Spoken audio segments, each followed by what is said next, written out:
on se retrouve pour un nouveau tutoriel. Et dans ce tutoriel, je vais apprendre à faire une transition de couleur sur Cinema 4D. Alors on va commencer tout de suite.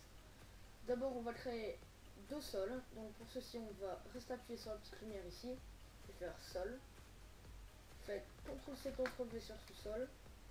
Ensuite vous prenez le sol que vous venez de dupliquer.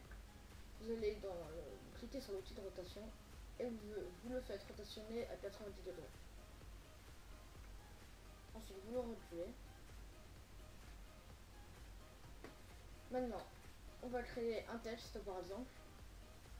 Donc mot graphe, mot texte. Donc, je vais mettre tuto. En plus je vais mettre ethnocentrique RG. Bon, c'est ethnocentrique plutôt. Profondeur vous mettez 100. Dans alignement du texte vous mettez centré. On va lui rajouter un petit biseau, donc couvercle uniquement, couvercle et biseau, rayon 2,5 pour le début et la fin. Maintenant on va appliquer une texture sur ce matériau, donc on va faire double clic dans la barre de matériaux, double clic sur le matériau. Vous choisissez la couleur qui va être en premier sur votre texte. Moi par exemple je vais prendre du bleu. Hop. Vous déclenchez la spécularité. Attends, je me suis trompé parce que j'utilise la luminescence, donc vous pouvez être bien dans la couleur.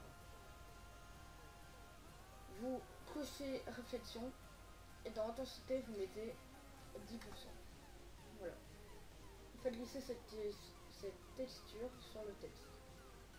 Et pour l'instant ça va pas super bien.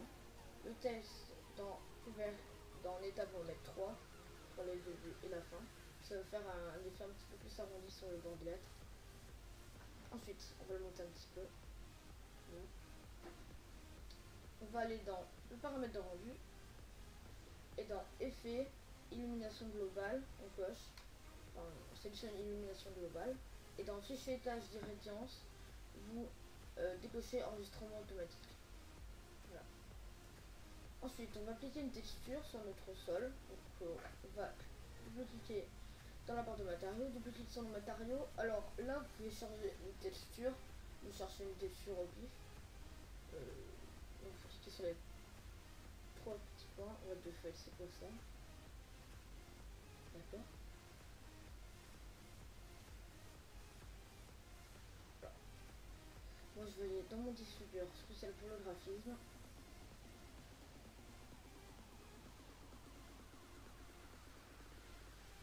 Je vais prendre juste ça. C'est pas mal de textures, par exemple, je vais prendre cette texture là, voilà, elle a l'air d'être pas mal. Ok.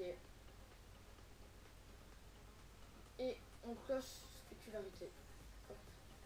On le glisse sur ça. Donc là vous voyez que vu qu'on n'a pas mis de lumière, ça ne va rien faire. Donc on va juste créer une petite lumière, voilà, ici.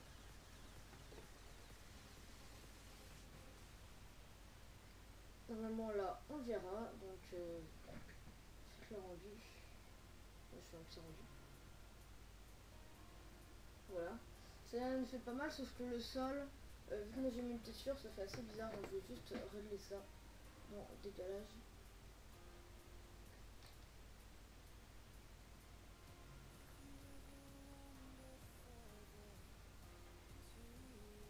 Je vais essayer de régler un petit peu comme il le faut.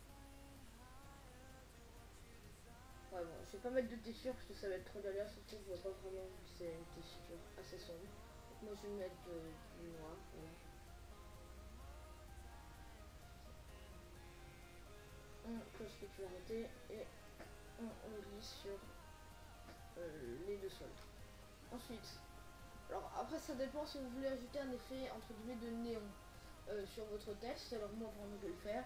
Donc vous allez dans votre matériau bleu par exemple et vous cochez lueur et vous cliquez. Donc là si on fait un petit rendu de zone et que le thé va être illuminé. Normalement. Voilà. S'illumine un petit peu, pas très fort, mais s'illumine un petit peu. Ensuite, juste la lumière, on va la monter. Voilà. Et pour la transition de couleur, on va sélectionner le mot texte et la couleur du mot texte, pardon. What? Non, on va aller cliquer sur le matériau qui est juste là dans la barre de matériaux. On va dans couleur. À 0, on reste appuyé sur CTRL et on clique sur le petit carré à côté de couleur. Voilà. Par exemple, je vais aller à 40. Je veux qu'il soit en rouge. Donc il va passer en rouge. Voilà. Je refais la même chose. Je reste appuyé sur CTRL et je clique sur le petit carré à côté de couleur. Et maintenant je vais refaire une transition à 75 qui passe en jaune. Ok, je fais la même chose. Et à la fin je vais dire revienne en bleu. Donc là je vais reprendre le bleu, voilà. Voilà. Donc là si on fait un petit rendu, vous voyez que les couleurs changent en devenant un petit peu plus sombre des fois. Donc voilà. Donc j'espère que ce tuto vous aura plu. Je vous dis à la prochaine. En sachant que ça peut vous servir à faire une petite intro. Donc je mettrai la chaîne de l'auteur dans la description. Et donc moi je vous dis à la prochaine et à plus. Bye.